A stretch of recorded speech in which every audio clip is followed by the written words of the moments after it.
Dear students, you are welcome in my online teaching classes. I am Shishpal Chauhan and today I have brought the poem My Last Duchess written by Robert Browning for the students of BA second year semester 3 and this is video 404. ये fourth video है BA second year के students के लिए जिनका semester 3 चल रहा है और ये लास्ट वीडियो शुरू कर लेते हैं। लाइंस हैं Who would stoop to blame this sort of trifling, even had you skill in speech which I have not, to make your will quite clear to such an one, and say just this or that in you disgusts me, here you miss, or dare exceed the mark, and if she let herself be lessened so, nor plainly set her wits to yours, forsooth made excuse, even then would be some stooping, and I choose never to stoop. These are the lines and let me explain the important words and phrases. First phrase is stoop to blame. Stoop to blame, the word stoop means to bend one's head and shoulders forward and downward. It also means to feel small in front of others. Here the Duke wants to say that he didn't want to lower himself in dignity by criticizing his previous wife's frivolous activities. Stoop का मतलब झुकना होता है। झुकना एक तो physically झुकना, bend करना, जैसे कंधों को आगे निकाल लेना और नीचे की तरफ झुकना, परंतु स्टूप का मीनिंग यहाँ पे यह नहीं है। स्टूप का अर्थ है किसी के सामने स्वयं को छोटा महसूस कराना या कोई आपको छोटा महसूस कराता है अपनी बातों से या ह्यूमिलिएट करके। तो यहाँ पे ड्यूक चाहता है कि वो अपने आप को, अपनी डिग्निटी को लोअर नहीं करना चाहता डचेस के सामने। Duke wants to say that he didn't want to lower himself in dignity by criticizing his previous wife's frivolous activities. अपनी पहली वाइफ की जो frivolous activities थी, जो बेवकूफ़ी पूर्ण व्यवहार था, उसको बार बार दोहरा के, बार बार क्रिटिसाइज करके, आलोचना करके वो अपने आप को नीचा नहीं दिखाना चाहता। Fourth, trifles small faults in behaviour, छोटी छोटी जो नुक्स होते हैं व्यवहार में उन्हें ट्राइफल्स कहते हैं। यू विल का मतलब होता है यू डिजायर, अगर आप चाहते हो। To such a childish person like his previous duchess, duke का इशारा अपनी बच्चों जैसे व्यवहार करने वाली पत्नी से है जो उसकी प्रीवियस डचेस है। Here you miss the mark का अभिप्राय क्या है? In some respects she failed in following the dignified manners and while in other respects she totally crossed all limits of lowering her dignity in front of others by behaving childishly. कुछ बातों में उसने अपने आप को, अपनी dignity को अपने व्यवहार के कारण नीचा किया है, गिराया है अपनी डिग्निटी को, अपनी शान के खिलाफ उसने छोटा व्यवहार किया है, लो लेवल का व्यवहार किया है। She totally crossed all times, कई बार तो उसने बहुत ही बच्चों जैसा व्यवहार किया है, उसने लिमिट्स को भी क्रॉस कर दिया है। Set her wits to yours, what is the meaning of this phrase? इस लाइन का मतलब क्या है? Forsooth means at once. If ever she tried to make her realize her faults, he feared she would start justifying her behavior. If he, यहाँ पे ही है, if he ever tried to make her realize her faults, यदि Duke ने कभी उसको उसके जो दोष हैं उनको महसूस करवाने की कोशिश की है, प्रयत्न किया है, तो उसे डर लगा रहता था कि ये कहीं अपने बिहेवियर को जस्टिफाई ना करने लग जाए, अपने बिहेवियर को सही ना ठहराने लग जाए, उसके साथ बहस ना लग जाए करने। मेड एक्सक्यूजेस का मतलब है try to prove her behaviour right. कई बार गलती करने वाला अपने आप को दुरुस्त करता है, अपनी गलती ना मान के, यह कह के कि मैं सही कर रहा हूँ। तो ड्यूक को यही डर लगा रहता था कि कहीं ऐसा ना करने लग जाए, बहस ना करने लग जाए। Now let me explain the above lines. In the previous lines, we come to know the Duke believed that Duchess had a childish heart which was unable to distinguish between the valuable gifts given to her by the Duke and the ordinary courtesies shown to her by the common people. उपरोक्त पंक्तियों में हमें पता चलता है कि Duke का विश्वास ये था कि डचेस का जो दिल था वो बच्चों जैसा था, जो यह अंतर नहीं कर पा रहा था, यह डिस्टिंग्विश नहीं कर पा रहा था कि जो वैल्यूएबल गिफ्ट्स उसको उसके पति के द्वारा दी जाती हैं, ड्यूक के द्वारा दी जाती हैं, और जो ऑर्डिनरी कर्टसीज कॉमन पीपल शो करते हैं उसके प्रति, कोई छोटी मोटी भेंट लेके आते हैं, तो इन दोनों तरह की उपहारों में, भेंटों में वो अंतर नहीं कर पा रही थी। उसी तरह के इमोशन वो अपने पति को दिखाती थी। जब वो उसके लिए कोई गिफ्ट लाते थे, उतनी ही प्रसन्नता, उतनी ही डीप इमोशन के साथ वो अपनी खुशी प्रकट करती थी, जिस तरीके से वो आम आदमी के लिए भी अपनी खुशी का इजहार करती थी, उसे प्रकट करती थी। The duke further clarifies that he thought it below his dignity to advise the duchess to make amendment in her behaviour. Duke आगे ये स्पष्ट करना चाहता है कि वो इस बात को अपनी डिग्निटी, अपनी शान के खिलाफ मानता था कि डचेस को उसके बिहेवियर में करेक्शन करने के लिए, सुधार करने के लिए वो उसको सुझाव दे, सलाह दे। In the next line the duke admits that he is not so much effective in speaking skill, even if he had been so in making his will clear to her that certain points in her personality had been disgusting to him, and she lacked in some points here and there and exceeded the limits there. He would have preferred not to do so. Duke ये कहता है कि वो बोलने की कला में इतना प्रभावशाली नहीं है। अगर वो अपनी बात कहने में प्रभावशाली होता या एक अच्छा वक्ता होता, तब भी उसकी पत्नी की पर्सनैलिटी में, व्यक्तित्व में कुछ ऐसे पॉइंट्स हैं जो काफी निराशाजनक हैं, काफी डिसगस्टिंग है उसके लिए, जिन्हें वो पसंद नहीं करता। कई पॉइंट्स तो ऐसे हैं जिनमें वो लिमिट क्रॉस कर जाती है, और कई पॉइंट्स ऐसे हैं जिनकी उसमें कमी है। तो इस वजह से ड्यूक ये अच्छा समझता है, बेहतर समझता है कि उसको कोई सलाह ना दी जाए। In a way, it would again be stooping. Stooping means bending to a point that is below dignity in front of her if she tried to defend herself and argue with him. But the Duke says that he chose never to stoop. एक तरीके से देखा जाए तो अगर वह उसके सामने आर्ग्यू करने लग जाए, बहस करने लग जाए, अपने आप को डिफेंड करने में, तो वो भी एक प्रकार से उसके सामने झुकना ही होगा। इस वजह से ड्यूक कहता है कि उसने कभी भी ना झुकने के लिए ऐसा निर्णय किया कि वो उसको कोई सलाह नहीं देगा। डर था कि ड्यूक की पत्नी उसके साथ बहस करने लग जाएगी और अपने व्यवहार को वो डिफेंड करेगी, उसे कहेगी कि वो बिल्कुल सही है अपनी जगह पे। तो इसमें भी उसकी बेइज्जती होनी थी ड्यूक की, इस वजह से उसने कभी ना झुकने को ही चुना। इसका अभिप्राय यह हुआ कि उसने उसे कोई सलाह ना देने का निर्णय कर लिया। Let's take the next lines. Oh, sir, she smiled, no doubt, whenever I passed her. But who passed without much the same smile? This grew. I gave commands. Then all smiles stopped together.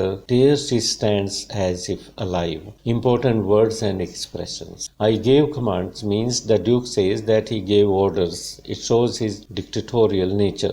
Duke कहता है, I gave commands का अभिप्राय यह है कि Duke ने orders दे दिए। Commands means orders. Then all smiles stopped together means this single line of only 5 words contain the tragedy of a whole life in a little space, says Robinson, a famous critic. It means a lot. When the Duke could not further tolerate the Duchess' liberal behavior with others, it may be guessed clearly that he passed orders to kill her. In this way, her smiles were stopped forever. Then all smiles stopped together का अभिप्राय क्या है? यह एकमात्र पंक्ति जिसमें केवल 5 शब्द हैं, ये डचेस की पूर्ण जीवन की ट्रेजेडी को दर्शाती है। इन 5 शब्दों में डचेस के पूरे जीवन की त्रासदी है। रॉबिन्सन एक मशहूर क्रिटिक ऐसा कहते हैं। इसका अभिप्राय बहुत ज्यादा है। जब ड्यूक अपनी पत्नी के लिबरल व्यवहार को टॉलरेट नहीं कर पाया कि किस तरह से वो दूसरों के साथ स्माइल करती थी, ये कल्पना की जा सकती है कि ऑर्डर्स किस बात के दिए होंगे। यहाँ पे हालांकि ऑर्डर्स में ये नहीं लिखा कि उसने मारने के ऑर्डर दिए, अपनी पत्नी को किल करने के ऑर्डर दिए। ये बात स्पष्ट है कि उसने उसे मारने के ही ऑर्डर दिए थे। इस तरीके से उसकी स्माइल्स बंद हो जाती हैं। तो ये अनुमान मात्र है। Let me explain the lines now. The Duke tells the messenger that his previous wife was very childish in her behavior. She did not have the sense of discrimination. जो अंतर करने की सेंस वो उसमें नहीं थी.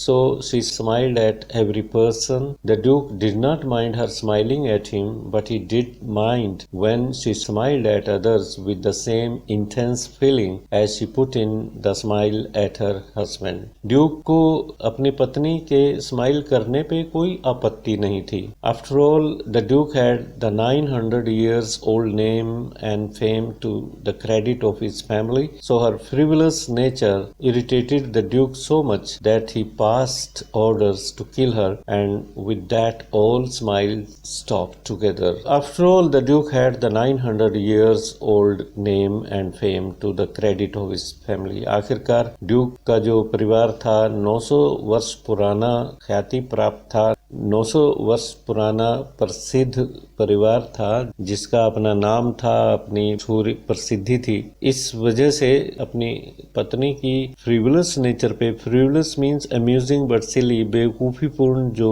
नेचर थी, habit थी, उसने ड्यूक को इरिटेट कर दिया. उस ड्यूक बहुत चिढ़ गया उसकी नेचर पे, तो उसने ऑर्डर दे दिए अपनी पत्नी को मारने के, और इसी के साथ ही उसकी पत्नी की जो स्माइल्स थी सारी खत्म हो जाती. Then he indicates towards his dead wife's portrait and says, "There she stands as if alive." फिर वो मैसेंजर को इशारा करके कहता है, अपनी पत्नी की पोर्ट्रेट दिखाता है, कहता है कि देखो वो खड़ी है जैसे कि जीवित हो. Thus we come to know how cruel the Duke was. An eminent critic, Robinson, sums up that there lies a tragedy in 5 words. Then all smiles stopped. इस तरह से हमें ड्यूक की क्रूअल नेचर का पता चलता है, उसकी निर्दयी नेचर का पता चलता है. और एक मशहूर क्रिटिक रॉबिन्सन तो इन 5 जो शब्द हैं, then all smile stop together, इनमें डचेस की ट्रेजेडी को बताते हैं कि इन 5 शब्दों में उसकी then all smile stop together, यहाँ टुगेदर मिसिंग है, तो इन 5 शब्दों में उसकी ट्रेजेडी निहित है. Now take the last stanza of the poem. Will't please you rise? We'll meet the company below then, I repeat. The Count, your master's known munificence, is ample warrant that no just pretence of mine for dowry will be disallowed. Though his fair daughter's self as avowed at starting is my object. Nay, we'll go together down, sir. Notice Neptune though taming a seahorse, though a rarity, which claws of Innsbruck cast in bronze for me. Let me explain the important words and phrases of the above stanza.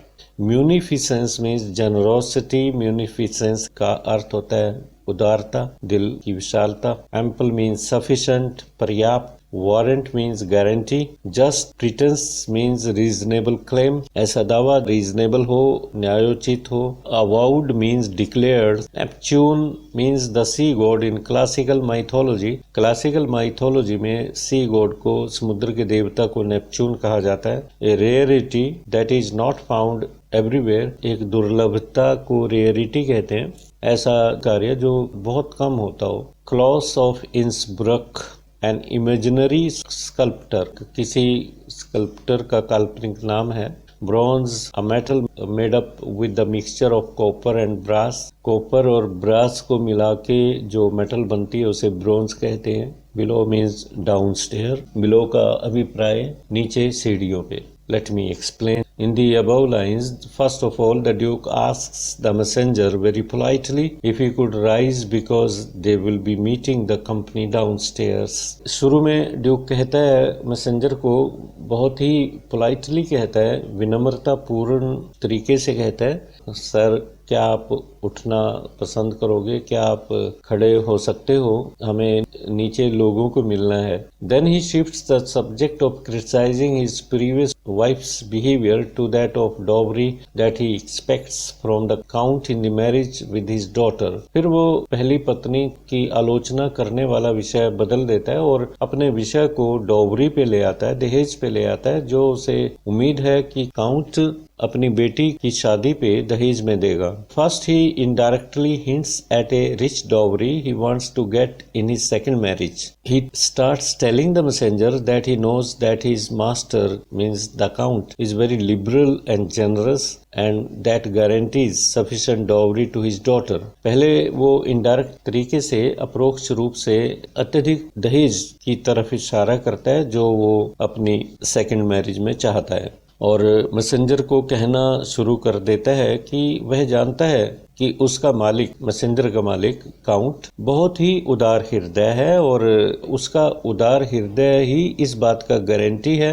कि वह अपनी बेटी की शादी के अवसर पर ढेर सारा दहेज उसे देगा। He further tells the messenger that he had mentioned about it in the beginning also and now again he is mentioning the same so that no doubts about dowry are left in his mind. और आगे कहता है messenger को कि उसने आरंभ में ही यह बात क्लियर कर दी थी, इसका इशारा किया था उसने, और फिर वो इस बात की दहेज वाली बात की तरफ इशारा कर रहा है ताकि उसके माइंड में कोई भी शंका, दहेज के प्रति उसके माइंड में कोई शंका शेष ना रह जाए। After that, the Duke starts moving to go downstairs where the company is waiting for him. The messenger gives the Duke way, but he tells him politely that both of them would go together downstairs. As the Duke starts to step down, he indicates the messenger to see a bronze statue of Neptune. इसके पश्चात Duke नीचे की तरफ सीढ़ियों पे उतरना शुरू कर देता है,